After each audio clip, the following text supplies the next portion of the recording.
গরমকাল আসা মানেই পেটের সমস্যা বাড়তে থাকা, হয় বদহজম হওয়া, না হলে কনস্টিপেশন হওয়া, না হলে লুজ মোশন হওয়া, না হলে পেট খারাপের থেকে জ্বরও হয়ে যেতে পারে।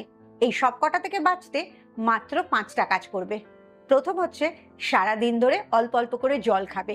বিশেষ করে ডাবের জল, ওআরএস এর জল, নুন লেবুর জল, এগুলো প্লেন জলের সাথে খেতে থাকবে। 2 নম্বর কাজ করবে, যত গরমের শাকসবজি আছে সেগুলো অবশ্যই খাবে। খাবারের মধ্যে 50% যেন শাকসবজি থাকে, আর 50%-এর মধ্যে প্রোটিন আর কার্বোহাইড্রেট রাখবে। 3 নম্বর যেটা করতে হবে সেটা হচ্ছে মাথাটাকে শান্ত রাখা, কারণ গরমে এমনিতেই মাথা গরম থাকে। তাই গরমে বেশি আলোচনা না করা, বেশি উত্তেজিত সাবজেক্টে কথা না বলা, বাইরে প্রয়োজন ছাড়া না বেরোনো, বাড়িতে ঠান্ডায় বেশিক্ষণ বসে থাকা। যখনই দেখবে মাথা গরম হয়ে যাচ্ছে, ডিপ ব্রিদিং প্র্যাকটিস করবে, সাথে সাথে দেখবে মাথাটা ঠান্ডা হয়েছে।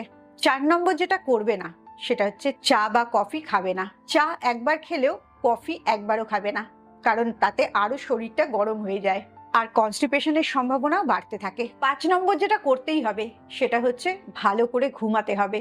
তোমার ঘুম ঠিক না হলে ব্রেন ঠিক করে কাজ করে না, তাতে মানসিক উত্তেজনা আরো বাড়তে থাকে, ভাবনা চিন্তাগুলো এলোমেলো হয়ে যায়। তাই ঘুমানোটা ভীষণ দরকার। এই 5টা জিনিসে লক্ষ্য করলেই তোমার এবারের গরমটা অনেকটা সুস্থভাবে কাটাতে পারবে।